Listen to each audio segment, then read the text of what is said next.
Hey, what? You were afraid of that, weren't you? Hey, welcome to Caching in the West. This is the podcast from the birthplace of geocaching, right over there in the great Pacific Northwest. It's Thursday, it's 7 p.m. Pacific, not where we are. And they call me Chris of the Northwest. And we're going to talk about geocaches and geocachers from here and all around the world. So while you're driving home down country roads, we'll be caching in the Northwest. Oh, yes, indeed. Yeah, it's 7 p.m. somewhere. Yes, that's right. I am Wes End. I'm glad you're here. And tonight we're talking about our travels along the Shenandoah River. Life is old there. And so are the hosts. Listeners, jump in the chat. Give us your feedback. Maybe you're back along the Shenandoah River as well for something going on this weekend. I don't know. Maybe you heard about it. Share your thoughts. Jump in the chat. But first, before, of course, we can do any of that, it's time to bring in our Blue Ridge Baboon. Some say he goes by the name Sylvester Len Monkey McBean. And others say he knows where bad rainbows go. Bad rainbows go to prison, where they serve a light sentence. All we know is he's called Len Monkey. Oh, you guys are so silly. I'm surprised they allow you to be in the same room. Are you in the same room? Is this an optical illusion? I can neither confirm nor deny. CGI has gotten very good on the podcast. Yeah, I was going to say Chris's shirt looks like it's been through a prism. Ooh. All right. Well, hey, before we kick things off, a quick reminder that we appreciate the support of our patrons who help to keep this podcast coming each and every week. Regardless of where it's coming from, it's still coming. So we want to send a shout out thanks to Land Sharks, one of our corporate Denali level sponsors. Whether it's new containers, caching gear, if there's something you want to get ready for geocaching season, which is definitely upon us, well, order it online today from landsharkz.ca.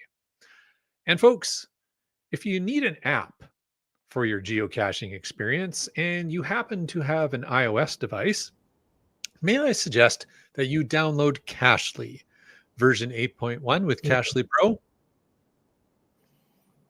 Everything okay there? Okay. Yes, it's fine. I just realized that these little these are magnetic, and I thought, I could do like a magnetic tricky thing, but it's not working. So we'll go. Okay. Yeah. Never mind. Carry on, please. Everything's fine here. How are you? Nothing to see here. Move along. Cachely version 8.1. That is the geocaching app for iOS. Find it on the iOS store or go to cachely.com. And we would be remiss if we didn't welcome you to Valemount. That's right, where every season offers its own unique adventures. Nestled in the mountains, the village is surrounded by towering peaks, lush forests, and pristine rivers. So whether you seek outdoor thrills or a peaceful retreat, Valemount awaits you. And folks, if you want to know more about supporting this podcast, well, head on over and click that Patreon link on the cachingnw.com website. Thank you so much. And thank you for the chat lackey who's just so busy this evening. So tonight, if you want to join into the chat, especially if you happen to be in the West Virginia area, use the hashtag road trip to get into tonight's chat. And of course, you can use the hashtag FATAS to talk about anything you want in the after show. There you go. So, Landmark. Yes. This news article came from the CBC. Kitty Quest. Yeah, Kitty Quest sent it. Oh, she sent it in. Okay. She sent it in because we talk about this product often on the podcast. So I thought I would let you read this and let you share in the glory of your country. There you go. All right. Well, so first of all, I didn't realize this came in from Kitty Quest. So thank you very much for sending this in. And it is a news article from the Canadian Broadcast Company, or corporation, I should say. And now it's very timely because we're going to talk a little bit, I'm sure, about the current Geo Woodstock. But if we think back to 2022, when Geo Woodstock was in Abbotsford, British Columbia, the dessert of choice included the Nanaimo bar, for those of you who maybe remember that. And the news story is that Vancouver Island University, their chef students made the world's largest Nanaimo bar this past weekend. And that's right. Nanaimo Mayor Leonard Korg. Oh, hey, what a great name, especially if he plays the synth. Anyways, he declared May 17 as Nanaimo Bar Day in honor of this popular treat. So there you go. Every May 17th, I'm going to put it recurring in my calendar as Nanaimo Bar Day. Got to go out and have a Nanaimo. How popular is the Nanaimo bar? The Nanaimo bar is so popular that if you go to any coffee shop except for a Starbucks in the Lower Mainland or in British Columbia, they will have Nanaimo bars.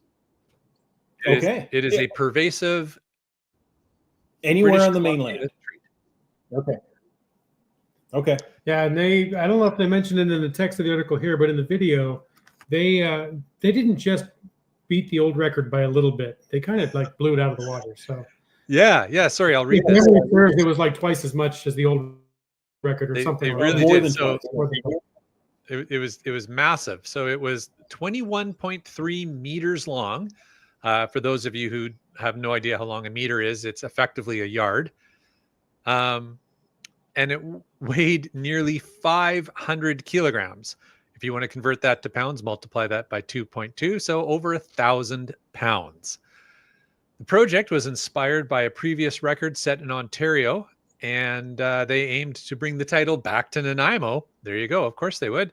Oh, thank you, Chat Lackey. There you go. And it included 125 kilograms of butter. Oh my goodness, heart attack. Like you would have. As you do. As one has in the kitchen, yes.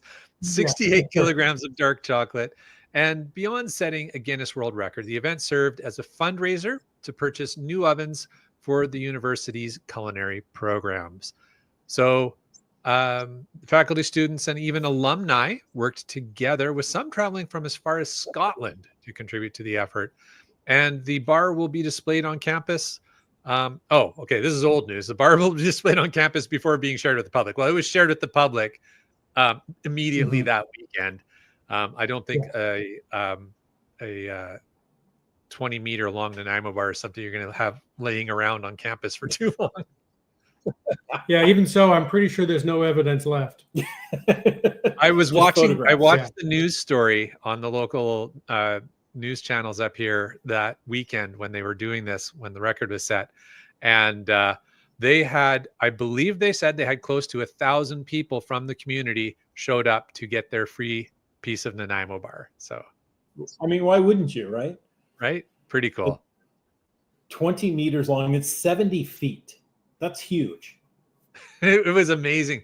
If folks want to Google the news story, all you have to Google is World Record Nanaimo Bar Nanaimo, and you will definitely get the videos on YouTube. Well, okay, so it was Vancouver Island University, right? Which is located in Nanaimo. Yeah. Okay, but their whole idea was previous record, I think, was in Ontario. They brought it back to Nanaimo. Yeah. Back to the home of the I Nanaimo. thought was a really nice town. That's where it belongs. Yeah. Well, what I think is it ironic that this no bake bar is the fundraiser for ovens? I'm curious how big the fridge was. Yeah. Yeah.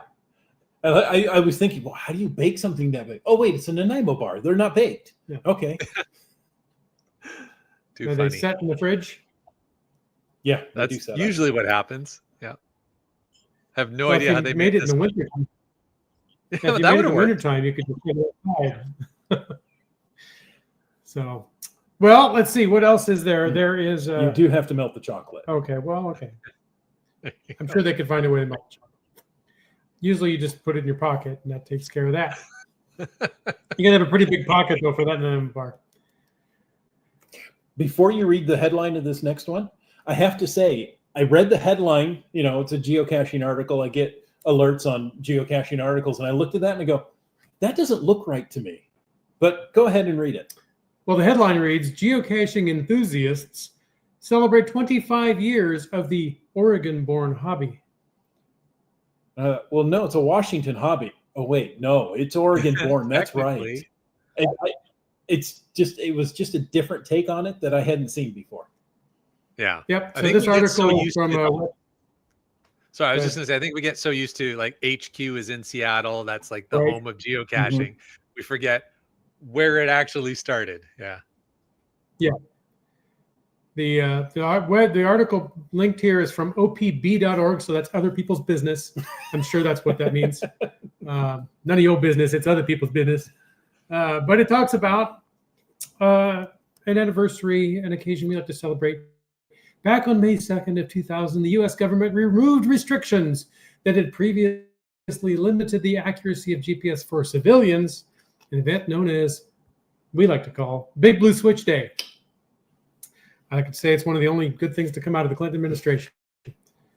This change enabled the development of geocaching and all kinds of fun stuff, and the word recalculating into everyone's vocabulary.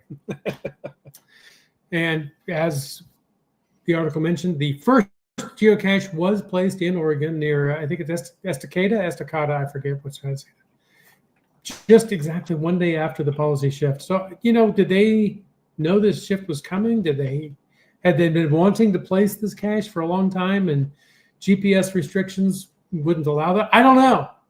But today, more than 3.3 million geocaches exist, and LandMonkey has found 90% of them.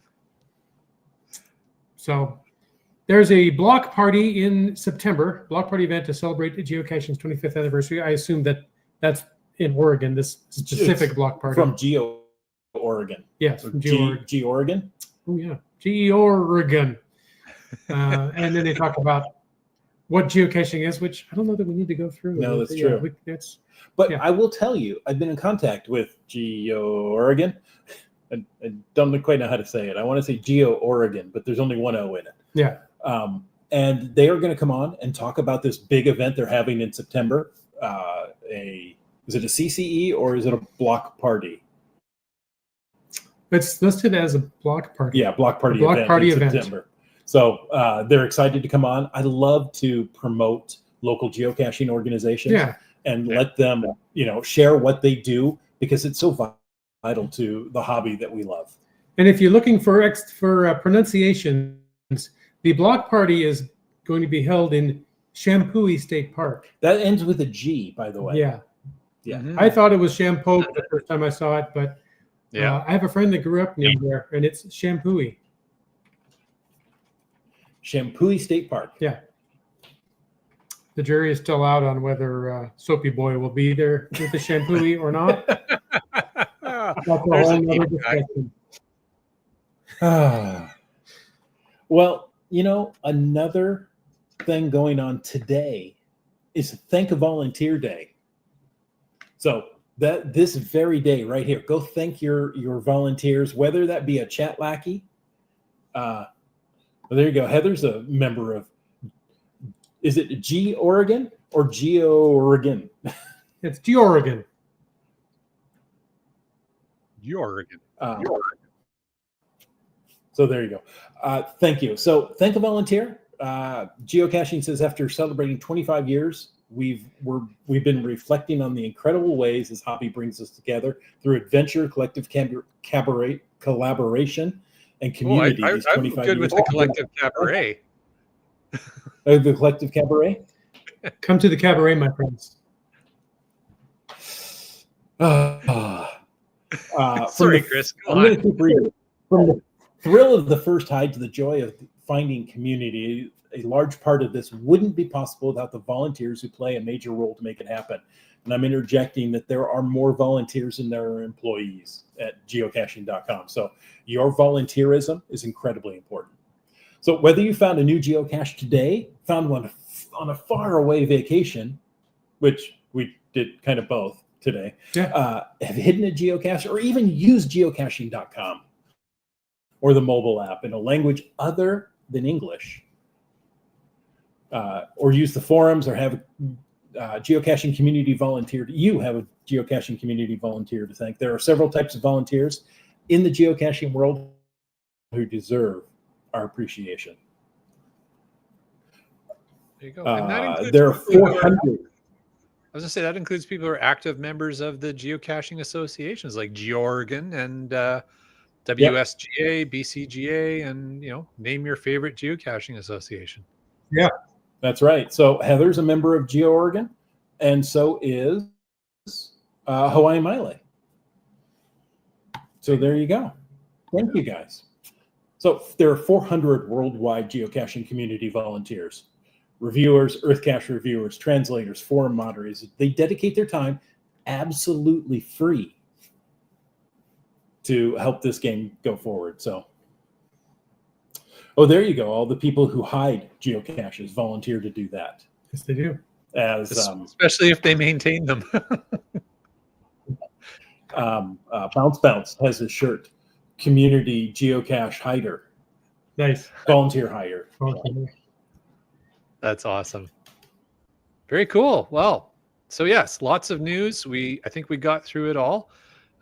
Speaking of things that are new, you guys are in a new location. Yes. So where are you joining us from tonight? To Chris's right. Yeah, Wits End's on my left. Okay, thank you. I'm not, but okay. Well, I don't know. Is there a particular community that you might be in? Well, apparently Jedi Trash Panda, which I have to say is a fabulous name. Yes. I'm jealous I didn't come up with it myself. He says, howdy, y'all. Made it to Morgantown today, and so did we. So did we. Yeah, we pulled into this humble abode here like less than an hour ago, I think. Madly set up for the podcast, and here we are. Well, first of all, good job of getting everything set up in that short of time of moving into new digs there. Yeah. Right. We had quite a little road trip. So I'm very curious to learn more about it. So I'm going to make an assumption that you didn't drive straight to Morgantown from Jim's house. Like Chris drove to Jim's house, picked him up, and then you guys just drove to Morgantown. Pretty close. Was there more? Where was the first place you went to, and how did you get there? I traveled to his side first. So, funny story, right? We're coming to West Virginia. We need to do the West Virginia Tim caches, right? So I start looking them up. From Morgantown, it's about a 2.5 hour one-way trip. So wow. That's an entire day, right? 5 hours on the road there and back. And that's when Wits End here had the great idea. He says, why don't we fly into Washington, D.C.? Well, because we were going to fly in and out of Pittsburgh, because Pittsburgh's the closest major airport to Morgantown, Pittsburgh, Pennsylvania. Okay. And then we looked at the map. I grew up out in the West where things are wide open and far between. And I always forget just how small some of the eastern states are and how many states you can pass through in just a few hours. Try driving across Montana in a few hours. It ain't going to happen. So I looked at the map and I thought, well, gosh, those are almost into Maryland. Mm-hmm. I said, we could fly into Baltimore or Washington, D.C., fly into one airport, fly out of another, rent a car one way instead of local, and we could do those on the way. And then he said, I need to pick up those states for my map. I don't have any finds in that area. So we did.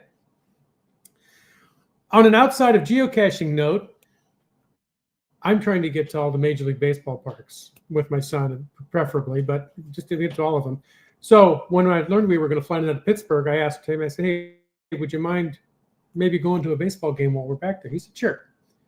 I jokingly said to my son, hey, if you wanted to fly in for the weekend, you could join us at the Pirates game on Sunday. He said, or I could come up earlier and spend the whole week with you. Well, okay, that would be awesome. Well, if we're going to do that, I wonder what else we could do for baseball. We're going to Washington, D.C. The Nationals are home this week. So we were going to fly in yesterday, catch a Nationals game last night, geocache the rest of the time, catch a Pirates game, and head home. If you've watched any of the weather forecasts or followed sports news, the Nationals game was rained out last night. Oh, no. So that didn't happen. We flew all over here to try to see a day early to try to see a Nationals baseball game, and we couldn't. But we did some sightseeing in DC, and he logged a bunch of virtuals because there are a lot of virtuals and adventure labs in Washington, DC. Mm-hmm. I have heard there are a lot of virtuals. What kind of locations do they take you to? Monuments, museums. Yeah. What did you find? So I was lucky enough to find a hotel just on the south edge of the mall. Okay, that's what it's called, the mall in DC. That's where all the major monuments and museums are. And it's, I don't know, incredibly long, probably 5, 6, 7 miles long. Oh, wow. And along the way, there's a bunch of spots. So we headed out once we realized, we can't go to the game. Well, let's go head out and get some of these virtuals tonight. So we headed out and got, I think 7 or 8 virtuals, and ended up walking 9 miles. We walked about 6 or 7 miles, 9 miles in total all throughout the day. Yeah. Yeah. And Brian Lang's wondering why they don't call that the Mall of America. Yeah. I don't know why. I don't know why they call it the mall. It's, like crushed granite walkway. So, not paved, but very firm. Right. So not shot for those who are maybe thinking that. There you go. Okay. Very cool. So, so of those monuments that you went to and visited and museums and such to collect all the virtuals and AL stops, were there any that really stood out to you as like either you'd never been there before? I know, Jim, you've been a few times for school trips, but are there any that maybe you'd never been to before, or that maybe the virtual gave you a unique perspective on something you had seen before? Well, if you're going to Washington, D.C., bring along Wits End. He is an incredible tour guide. I brought 8th grade students on their trip here for 9 years. So I've heard a lot of tour guide speeches and remember some of them enough to be, quasi-decent tour guide. And I never got tired of coming, and I never get tired of seeing the monuments and museums in and back here. It's fascinating. I believe I was in Washington, D.C. when I was about 10, and I don't remember most of it. So, walking on there, we got to see the Washington Monument, Lincoln's Memorial, help me out. Vietnam War Memorial, Korean War, Martin Luther King, FDR, Thomas Jefferson. We saw all those on foot.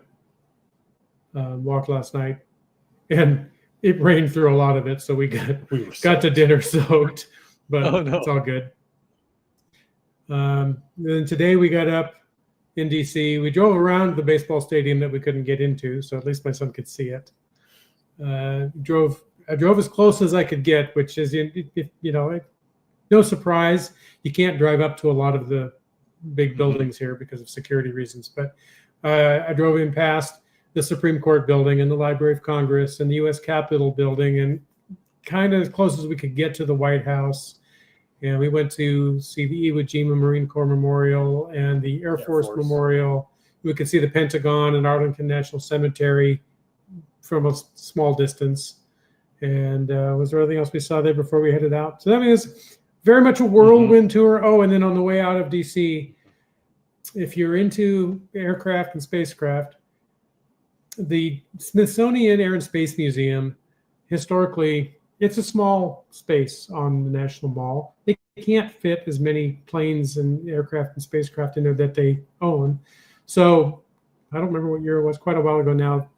They built a huge two-hangar museum out near Dulles Airport. So it's, 30, 40 minutes outside of DC proper, where they can display many, many, many more aircraft. And it's fascinating to go into. And if you're really into current operational air traffic, you can go up into a tower where you can overlook the Dulles runways and taxiways and hear the air traffic control radio chatter from there and watch planes land and take off. It's really fun. But that museum has it really is. It's fun. The Space Shuttle Discovery, right, is there. There have been 2 space shuttles housed there over the years. When they retired the last of them, I don't know what the decision was, but they brought the Discovery there and took another one that was there, and I think took it to Los Angeles. It's just Discovery and Atlantis are the only two left, right? Well, and Enterprise. Enterprise never actually flew in space. Yeah, it was mostly the glide test. Yeah, the glide tests off the 747. But at one point in time, both shuttle orbiters were there on site together, nose to nose outside, and that was really a neat picture. I mean, we're going to see it live, but anyway, the space shuttle's there. There's an SR-71 Blackbird. The original Boeing 707 is there. There's a Concorde SST there. The Enola Gay is there. Quite a historic aircraft there. Yeah. Dropped the bomb on Hiroshima. Yeah. So it's, and there's some German warplanes from World War II and Japanese. Yeah, there's a wide variety. And if you're a fan of help me out, which is the Transformers, is that I'm not into those movies as much as other people. It's not a Marvel or a DC thing. It's Transformers. Yeah. Transformers is Transformers. Anyway, in one of the Transformers movies, they go to an air museum, and the Black Hawk turns into a Transformer. Mm-hmm. That was filmed at that museum there. So with an actual Transformer. Yeah, I recall that film. That's cool. Yeah, and and then Brian was bringing up something. Well, it's talking about the Endeavour as the other shuttle, but what he mentions, the Museum of Flight in Seattle has the cargo bay mock-up that was used to mock up satellites before construction and launch for space shuttle. But everything you're describing really reminds me of a visit we've done to the Museum of Flight near Boeing Field in Seattle. So it sounds that's a great one too. Different. It is. And it's just so much bigger. Wow. Very cool. Yeah. Well, yeah. There's an SR-71 in Seattle. Then you can go outside. You can get to see some of the big aircraft. The first 747 here. At this one, there was the first 707. Cool. So, but yeah, it was. Here you go. Skyhawker says Peach and I were there 2 days ago. The best way for a quick tour is the hop on, hop off bus. Yeah. That's great because you're not limited. I think for touring DC sites in general. Oh, okay. Because they have, I've looked at those brochures. I was blessed to have come with the school group and had our own motor coach took us wherever we wanted to go. But I think that one has a fairly regular route. And yeah, you can hop off, see the sites, and stay as long as you want because another bus is going to come around every, I don't know the interval, 15, 30, 60 minutes. Mm-hmm. And then you can jump on another one and ride it down. They're great. Yeah. And for the most part, the museums are free. There is a parking fee, right? So if you're using the hop on, hop off bus, Smithsonian museums are all free admission. Yeah. You can go in there and enjoy yourself. And yeah.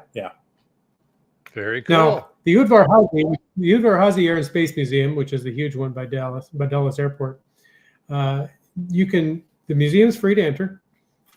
The parking lot for cars is free after 4 p.m. During the day when we went in, you can park for 30 minutes for free. So we ran a whirlwind tour inside the thing, saw all these planes we wanted to see in about 15 or 20 minutes, used the bathroom, took a quick picture at the virtual cache outside, hopped back in the car, and we're out in about 28 minutes and saved the parking fee.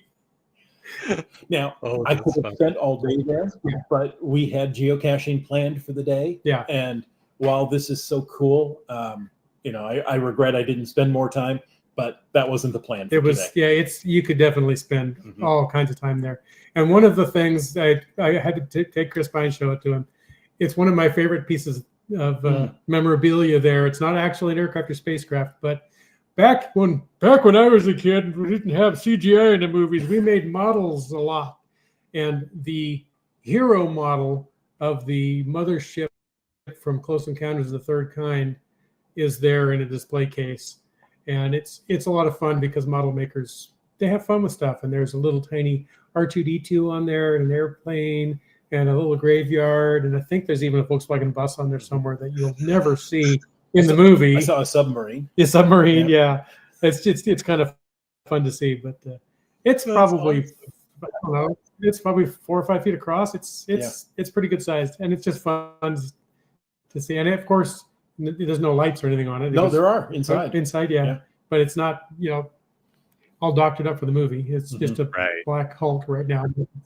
But it's still kind of cool to see. That's cool. That's very cool. I seem to recall that one of the models of the Enterprise from the Star Trek movies was also in that museum. It might be at the Smithsonian. I think it's at the Air and Space on the Mall Museum, because I have seen that too, one of the hero models. Yeah. So. Yeah, those things are tough to make. Yeah, and nowadays they would have just all done it in CG and moved on. Right. So there you go. Wet Coaster says the first stop on this hop on, hop off bus is the Capitol, and the entire tour takes about 2 hours. Very cool. Very cool. So I could spend a week walking the mall, the National Mall there, to all the memorials and monuments and museums, and still not see it all. Oh, and we swung by Washington National Cathedral on the way out of town too. Oh wow. Okay. So I mean, like, as you say, Chris, you could have spent a week. You didn't. You had a day.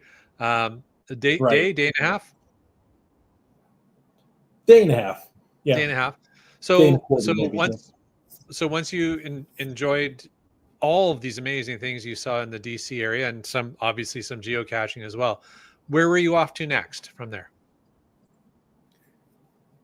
Well, Chris needed to add states, so we grabbed some virtuals there in DC.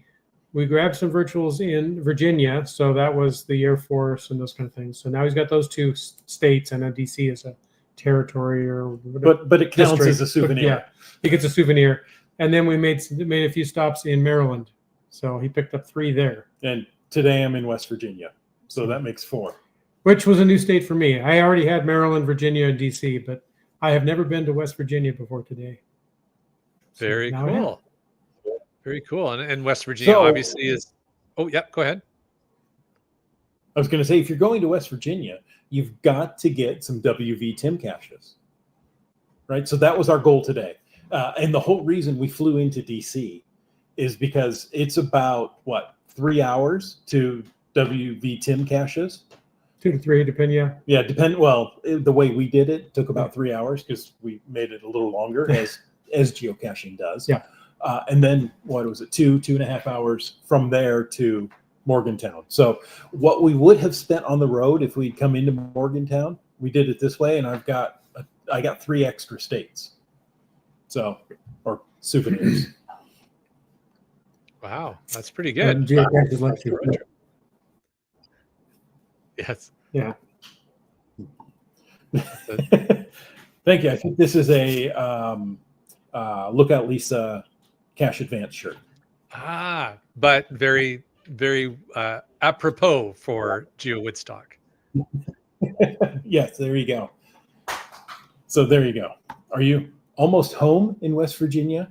GS sometimes too says yes. Yes, we are. Almost heaven. Well, we're as home as we're going to get. Yeah, that's right. That's right. Taking a route only a geocacher would understand. Yes, absolutely. So you've made it to West Virginia. You did your route to grab some more states for your geocaching collection, as one does. Absolutely, get the souvenirs and whatever other stats and light up the map and all that. And you landed in West Virginia. So relative to where you are now in Morgantown, where you've settled down for the evening, you said you were doing some WV Tim caches. How far away are those? Would that have been from where you needed to get to tonight at the end of your day? 2 hours. Yeah, 2 hours or so. 2.5 hours. So we started with the very first WV Tim cache. And that was right behind a firehouse. Yes. Again, WV Tim, he makes birdhouses, right? And the birdhouses are different shapes and different sizes depending on what they're doing. Am I right on 2.5 hours? Yeah, 2 hours, 20 minutes. 130 miles, 2 hours, 20 minutes, according to Google Maps. But geocachers can't drive there in 2.5 hours. No. Too many stops along the way. Right. Exactly. So we got to do the very first cache he ever made and created. And it's aged, right? Still is holding together well. But you can tell, yeah, that's an older cache. And then we did some others. We don't know how old the others are, but the mechanisms work. Yeah. You just have to know how to do it. Yeah. There are And a lot of combination padlocks. I was going to say, for those who maybe aren't familiar with WVTIM, they're physical gadget caches. Physical gadget caches. Yeah. How would, and you said they're all variations on a bird house. So I guess if people haven't seen it, and definitely again, right, if you're listening to this podcast and you've never heard of WVTIM, definitely you can Google it. He's got lots of YouTube videos. But for those who are listening, if they haven't, videos about this. Sorry, I spoke over you. Other people have also done videos about his caches, in addition to his. So yeah, there's lots of YouTube footage of his caches out there. So maybe explain kind of like what the experience of finding one of the ones that you enjoyed. There was one that they were all unique in their own way. Mm-hmm. The kind of recurring theme is there'll be a combination padlock on the cache with where the logbook or Tupperware is, and there's something you have to do to figure out the combination. The one that was, I thought, pretty unique. There were several vials in this cache with letters on the outside of them, and the cache page description listed, put them in this order, and you had to list creme de menthe, peppermint, spearmint, cinque, wintergreen, and cinque. And you had to smell their little vials. You open them and take a smell. Okay, this is the peppermint one. This goes in this order. And you put them in order, and then you get the combination off of the vials. That's different. And I realized, I'm having trouble defining what mint smell this is. That's the thing. It's like, okay, is it cinnamon, mint, apple? No, they're all different flavors of mint. That's pretty tricky, yeah. Jedi Path Trash Panda said, I finished his whole geo tour. He's got some devious ones. Some of them really are, yeah. One was, the first one we did was, take a deep breath. Yeah. And you had to show up and get an object. This is what the cache description says, so I'm not giving anything away. And use the object and don't return it to the depository there, and use it. And so you had to figure out how to use your breath to go from there. To open the cache. To open the cache. Library cache. It was a library cache, yeah. With a metal tool on there that you had to poke around different spots to get the code. Lots of red herrings. Mm-hmm. As you do. There you go. There's his YouTube channel. He will openly share his secrets with you. He wants to have more people copy these geocaches and get fun geocaches out into the public. So he's not hiding anything. And his cell phone number is written inside a lot of the cache cans. So there you go. I'm pretty sure ages ago we had him on the podcast. We did. Yes. Yeah. We had a booth right next to him at the 20th celebration in Seattle. That's right. And then we invited him on the podcast, and he was a guest. So it wasn't that long ago, late really. 2022. I want to say we've had him on a couple of times. Yeah. But anyway. Really friendly, really great guy. That was a library cache. We did a museum cache. What are some of the, they sort of blend together. The one that I will probably never forget is his light post cache. I gave a favorite to a lamppost cache today. Okay. Yeah. Never thought I'd do that. Is there anything you can share without spoiling it, or that's it? I don't know. I'll tell you, we nearly gave up. We were pretty stumped. And there was nothing at the location. We couldn't figure out how to do it. And we're scrolling through logs. I was like, okay, who can I call? Who can I call to get it? I'm not going to let this one stump me. Yeah. And we found a clue and led us down the right path. And we're like, oh, no, you didn't. It was something. Yeah. One other one that I remember, it takes back in the woods a little ways behind his church, and there's an ammo can with a padlock on it, and it's, what do they call it? A safe cracker challenge. And there are objects hidden within a 20-foot circle of the ammo can that you have to find, and the first letter of each item tells the combination padlock in this case had letters instead of numbers. Oh, but some of those were hard to find, Mm-hmm. and I'm thankful my son with his younger eyes was along, and he goes, "Oh, there's one up there." Way up there. Yeah. I was looking down. I was looking at eye level. As typically with caching, I missed the Yeah. one that was several feet above my eye level. Mm-hmm. So, that's awesome. So excellent cache. So that sounds like that sort of gets us caught up to now. And now I'm having flashbacks of a certain scene in Spaceballs. When is this? When is this? Now? Skip this part. Skip that part. But so coming up soon, you guys have some more adventures coming, obviously. I'm gonna No, we're going home now. We're done. We've done it all. Yeah. Nothing left in West Virginia now. I'm going to throw a little teaser in and say, people, keep listening because you got something special we're going to share in a little bit. But before we get to that, tomorrow's Friday. What does Friday hold for you guys? Tomorrow, we are going to do the Middle of Everywhere Challenge. Now,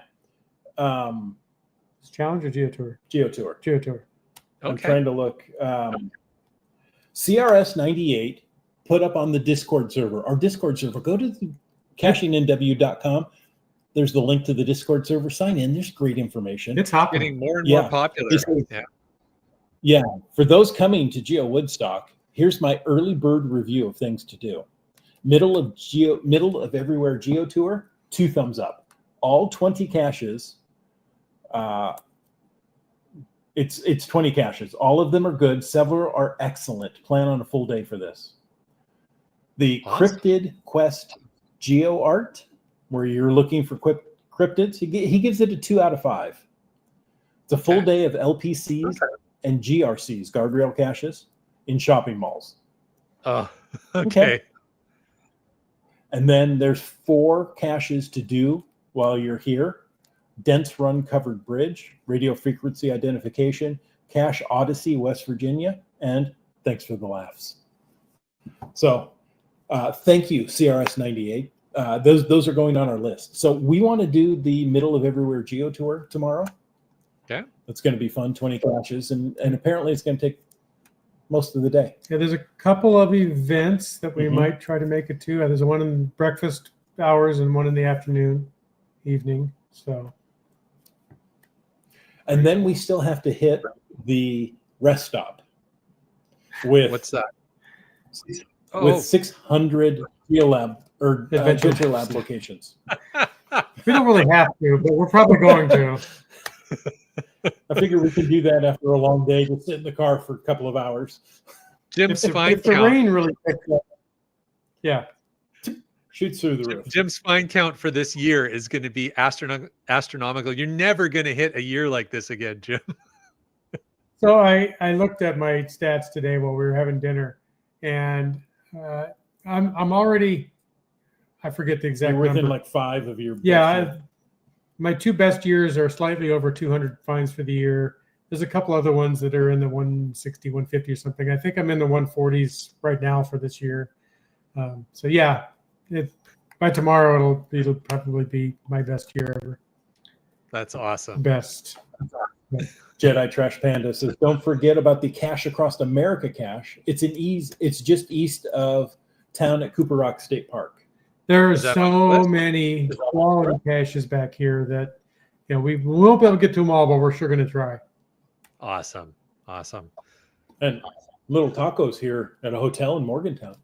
Excellent. Yeah, I get a sense a lot of our live listeners tonight are in or approaching Morgantown, which is fantastic. Yep. So that's Friday. Then your plan is to do the Geo Tour and whatever else you can find. And then spend some time in a parking lot. And then that rolls us around to Saturday, which is the main event. And what's going on for caching in the Northwest on Saturday?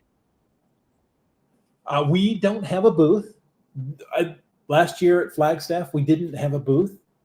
And I'll have to tell you, it's so liberating, right? I actually get to go and be involved in the event and go to, all the different activities about. So I really kind of like that now. I don't know what that's like at all of the block parties and most of the ape events and all of the Geo Woodstocks I've attended this far. I've met the booth and I've loved that. I've loved meeting people and hanging out and chatting and people booths, listeners that come up. But yeah, I haven't just wandered and participated in the event as an attendee. So that'll be different. Now, as I tell people, when you see us at an event, come introduce yourself, right? We may know your name. We don't always know your face.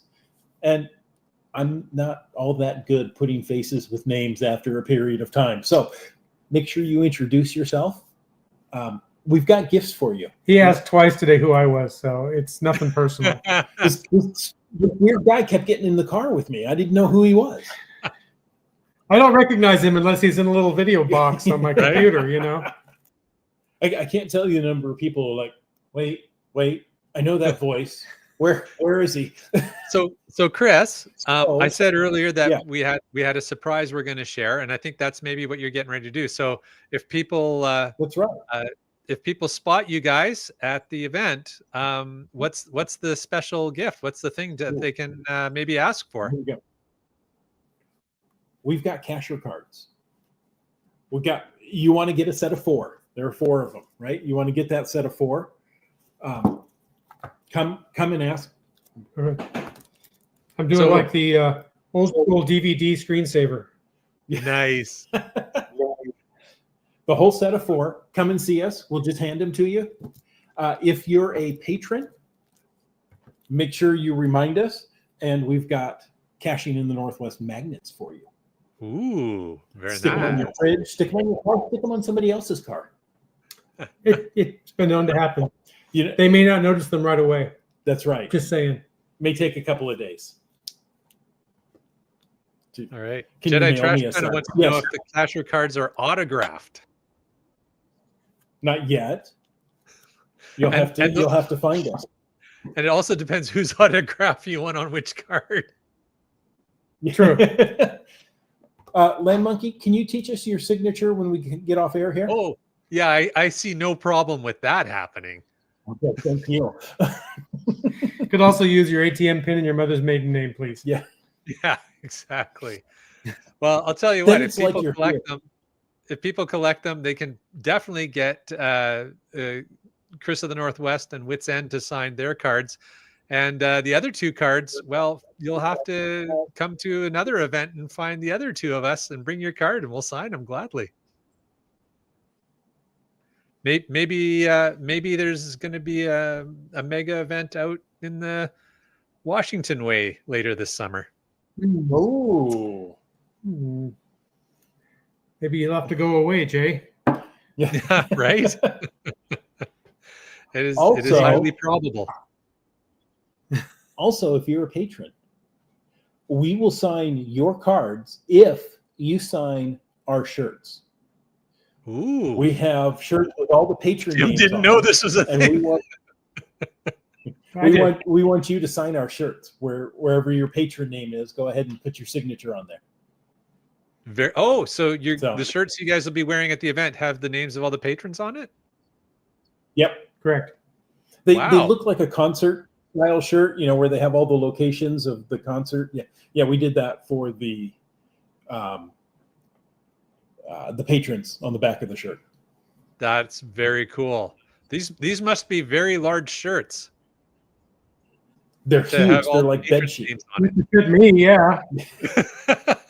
I realized after I said that how that sounded. What are you saying, man? Your words are hurtful. Usually. Yeah. I'm not surprised.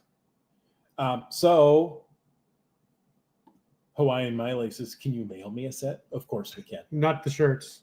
Not the shirts. No. Well, unless you want our sweaty shirts. They cost more. Yeah. Very fun. So very cool. So folks, if you're listening to this podcast and you're going to be at Geo Woodstock, look for these two guys who are going to be walking around with shirts that have everybody's name on the back. Sign the shirt, get your 4 cards, and if you're a patron, get your magnet. What if somebody's not a patron, but they really want a magnet, Chris? I think we have enough. That, or they could sign up tonight. Or they could sign up tonight. Oh, there you go. I didn't get a lot of extra magnets, so. You are welcome to sign up tonight, and we appreciate your support. However, your name will not appear on the shirt. Unless you write it on the back. Just want you to know that.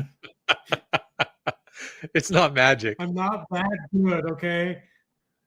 I'll let you know. There was one patron who signed up 2 days after I submitted the shirts. We've already contacted, seen him in person at an event and told him and apologized. And he said that's okay.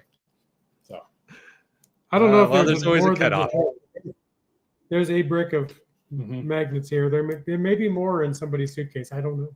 No, there aren't. Okay. I handed some out at the Star Wars event. Okay, so this is it. That's it. They're gone. They're gone.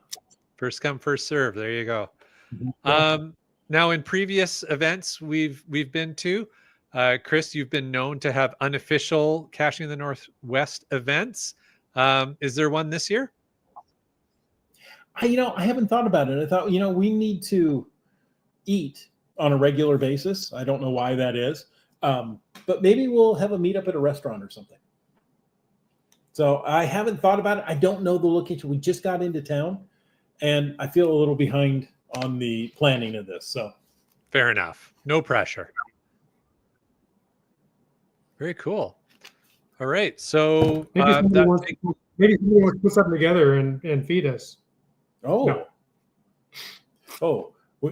I like Jet A Trash Panda. We need a digital shirt that updates automatically. I need some help with that. Can help us. Yeah, and some more financial backing. Well, we need to magnetically mount an iPad on the back of our shirt. Yeah. You're not signing that one. Oh, too funny. Yeah, for sure. So Saturday is going to be a fun day for you guys to just walk around, enjoy the event, and meet folks, encouraging folks to come and find you guys. Then that takes us. So then there'll be the main event day, and then there's the Midnight Madness. Are you guys going to that? Yes, probably, because it's like old person time for midnight, and because we're on West Coast body clocks that it's 8 p.m. right now, and it's 11 p.m. for us here. So yeah, midnight's only in an hour. That's not hard when you're operating on West Coast schedule. That's right.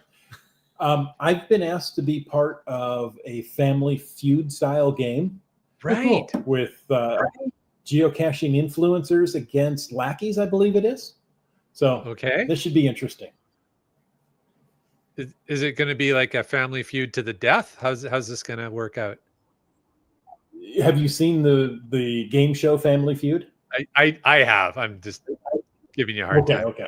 But other than that, yes.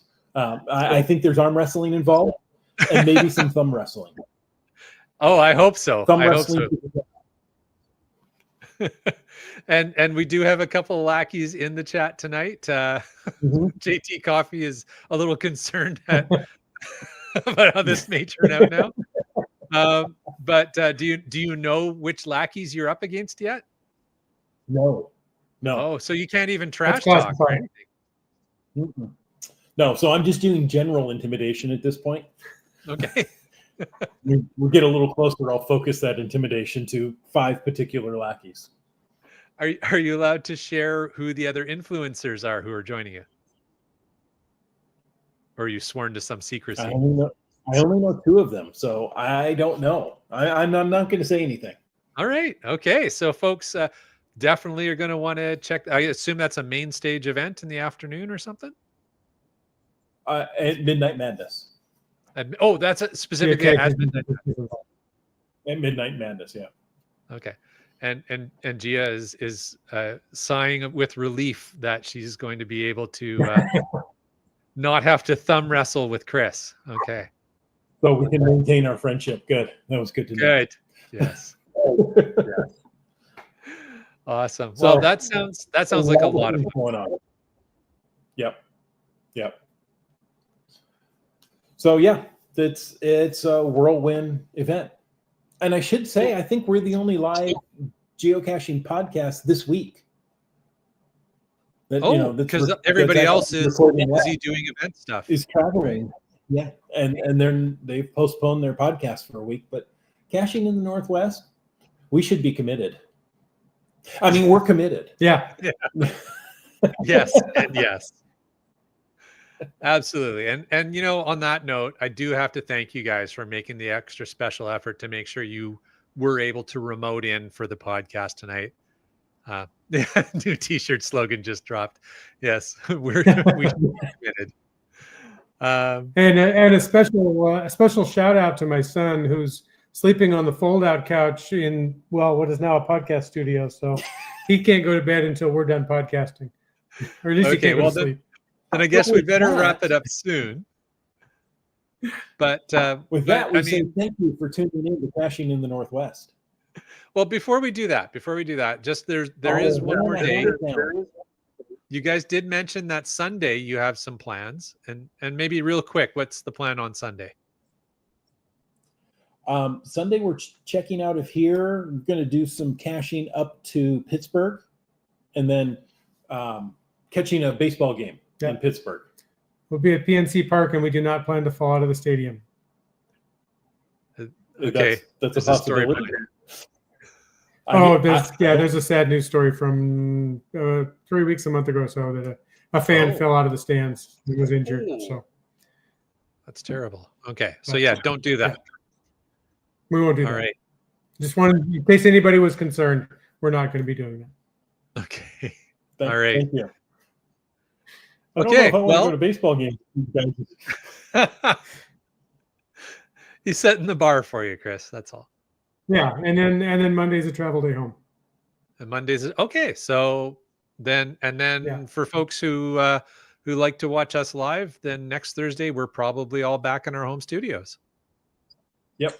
Lord willing, and the creek don't rise. Yes. Well, apparently creek rising was an issue in DC. So yeah, hopefully that doesn't happen. It was pretty wet. Yeah. Torrential, one might say. Wow. Land Monkey, can I say it now? Well, we're looking at the top of the hour creeping up, and Wits End's son needs to get some sleep because you guys are a couple hours ahead. So we want to thank you listeners for tuning in. We hope you enjoyed this episode of Caching in the Northwest. And we want to take a moment to thank Land Sharks and Cachly and Tourism Valemount, our corporate Denali level sponsors. Landsharks.ca is the outdoor adventure and geocaching store. Check them out online, and they're shipping those online orders daily. Cachly is the geocaching app for iOS. Download it today for your iPhone. And whether you're seeking outdoor thrills or just a peaceful retreat, Valemount awaits you. And folks, we want to thank all of our faithful Denali level supporters. Now, guys, I'm going to ask, are you going to be able to do the roll call here? Are you going to be able to work through it? Oh, yeah, we got it. Okay, perfect. So we want to thank all of our faithful Denali. Unless you want to do them in one breath. Maybe, let me warm up to next week. Maybe we'll try it next week. Okay. Exactly. We're thankful for all of our faithful Denali level supporters, and of course that includes Landsharks, Cachly, and Tourism Valemount, but also Cool Cow Cachers and Hawaiian Mile, both who I believe are live watching the show tonight. Folks, if you want to know more about supporting, sorry. I think so. Yes. Yeah. Okay. that 1 second delay is getting us tonight. Folks, if you want to know more about supporting this show, click the Patreon link on the cachingandw.com website. That 1 second delay is that 1 second delay is what I'm concerned about here, but we're going to do our best. So just like Acrodoc, Trexer, Butterfly Girl, Terrible Tease, Lost Ken, GeoBirder. Oh, my screen scrolled. Just Carlo. Just finding our way. JT Coffee doesn't have to thumb wrestle Chris. Whidbey Island Gal. Limax. Peach of West Virginia. I think so, yeah. Railroad. Skyhawker, soaring over the skies of West Virginia. Gas station tuna. Genies. Sprouter. Team Noltex. Keats 94. Flagman. Kid Vegas 19. NW Cats. J-Car. Nerve. Doramore. LG 9000. Boomer 365. UDAC. Mountain Bike. Korsgott. B Pendragon. Caching Cants, one of our newest. Indeed. And also not having to thumb wrestle, Chris, geocaches. Gundark 2000. Green Words. You talks to rocks. Wet Coaster. Subway Mark. Alan. The Camp Clan. BC Rockcrawler. Log work. Alondro. Seebeck Tribe, who notices magnets. GSM times 2. I think it was Alondro that actually noticed That's magnet. true. Yeah. Antaeus. CRS 98, now nicely ensconced. Yes, indeed. And GeoNav Pro. Folks, we want to thank you for taking the time to listen to this episode of Caching in the Northwest. Your support helps keep the quality shows coming. So if you like the show, please click the Patreon link on the CachingNW.com website. Better yet, share your ideas for things we can talk about.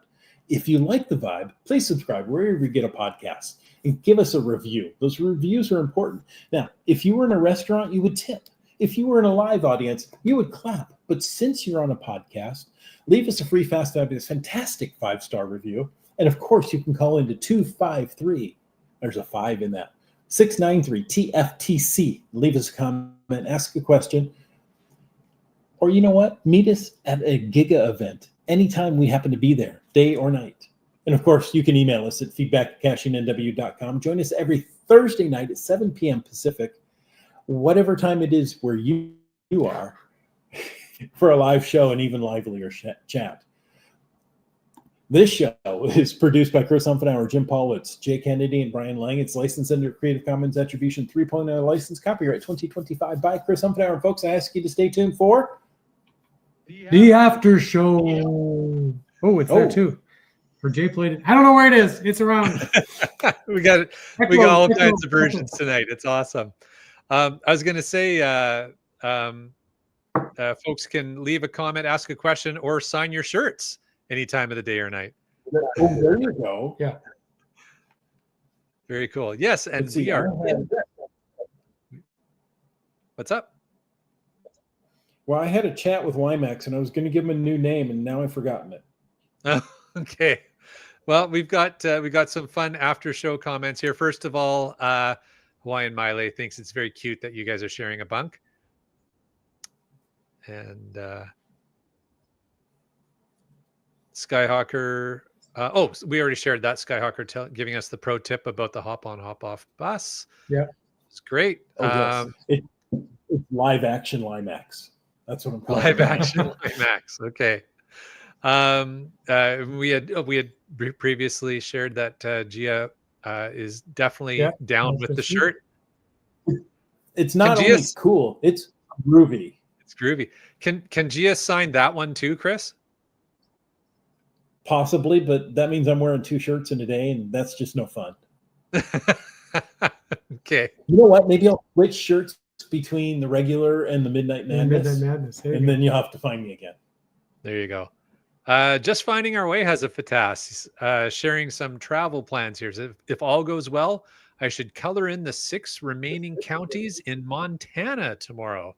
Wow, Jim, you were talking about how long it takes to drive around Montana. Well, there are a lot of counties in Montana. Yeah, indeed. That's pretty awesome. What an achievement. Yeah. Congratulations on that. And considering he lives in Arizona, that's quite an achievement to finish all the counties in a state across the United States. Yes. Yeah, that's pretty far away from home for sure. Montana has 56 counties. Gia has accepted the challenge. I'm not sure if it's the thumb wrestle or the shirt signing. Yes. In order to sign the shirt, she has to thumb wrestle with me. There we go. Warm up your thumbs, Gia. I'm warming up now. I'm ready. Chris is already practicing. Oh, too Cool fun. Cow Cashier says he lives from Morgantown. Oh, he's live there from you go. Oh, maybe that's live, not live. Okay. Maybe. I thought Maybe maybe next he moved. door. Maybe he's staying right Could next be. door to you guys. Yeah. Come over and say hi. Should have guessed it on the podcast. There you go. Knock on the wall. We'll see if we can hear you. There you go. Yeah, go outside and yell really loud. Perfect. All right. What else?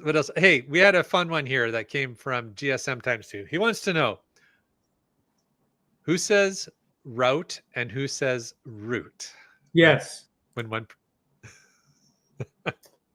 We can take a route on Route 66. There you go. I think Route 66 is the only time I really use route.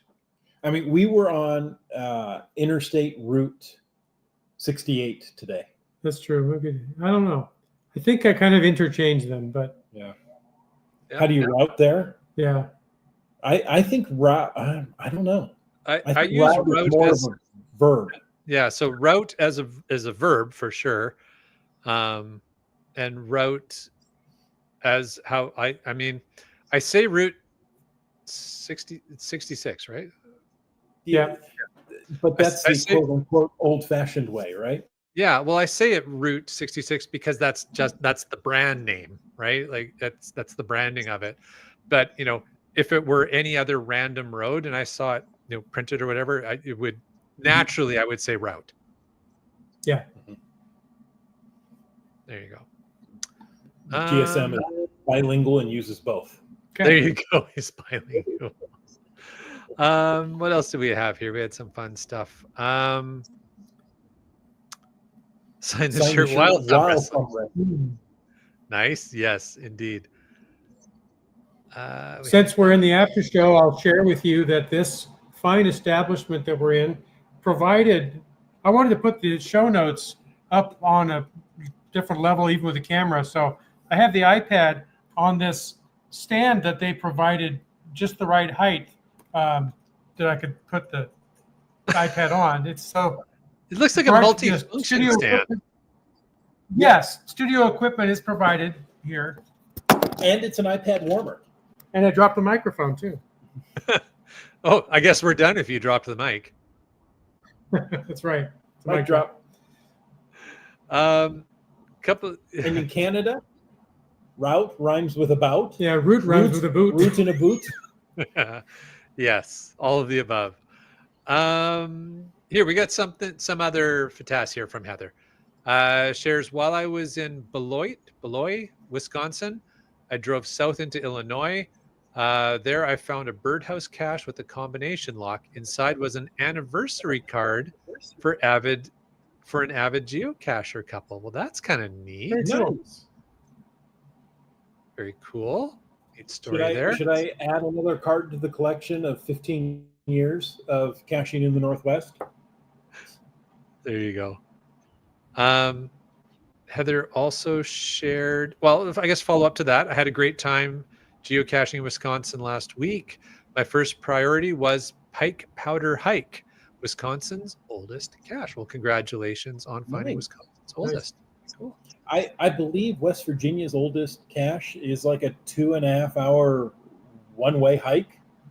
So that doesn't fit well into a few days of travel. Yeah, can't get that this week.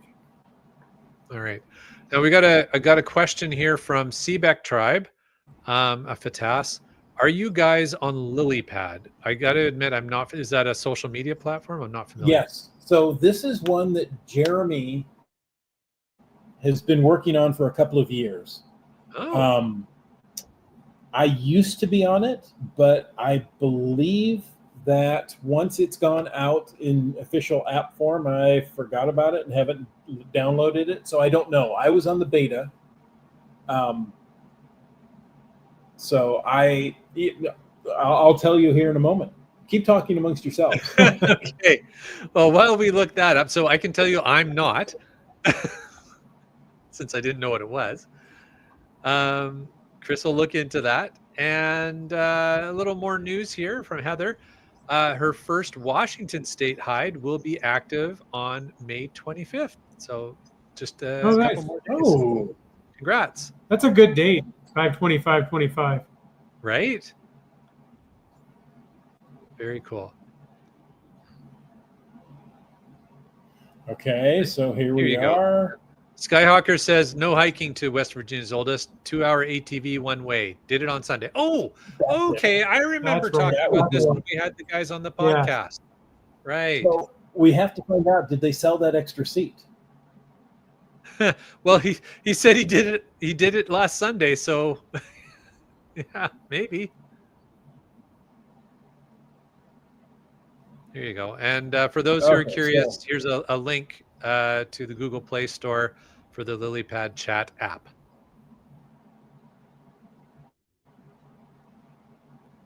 Thank you very much. I'm signing in now. And for those on iOS, there's a link there. Thank you, Brian. And Skyhawker is leaving us in suspense. He just says it's. Or maybe he's doing the Monty Python intro.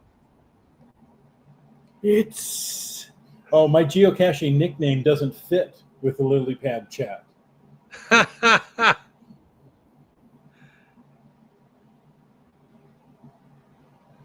Refresh nickname? What? Apparently it's too long. All right. Well, I think Jeremy is saying, Chris, that's enough. I have to be Chris of the NW? Sure, that works. Nope.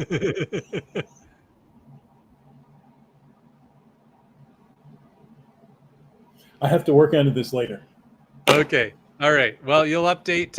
You know what? If folks want to find out what takes place there, you can let them know on the other site that you're maintaining active chats on. There you go. And apparently we can make a CNW chat group, and people can find you wherever you're at. There you go. So that's fun. Fun. Well, we'll have to look into that. And just one last little update there from Skyhawker. Back ATV is doing a guided tour tomorrow to the cache. So there you go. Oh, I think it would be fun. I think it would be fun. All right. Well, this has been a fun episode, you guys. I'm going to let you go get some rest. You got a big couple of days ahead of you. Reminder to everybody to find these guys and get your cards. Very cool. We have limited supplies. Get them while they last. I'm almost done signing up for LilyPad. Does your caching name work? Probably. I'm finding out. While Jim is signing up for LilyPad, make sure you get out and go caching in the Northwest. That was my line.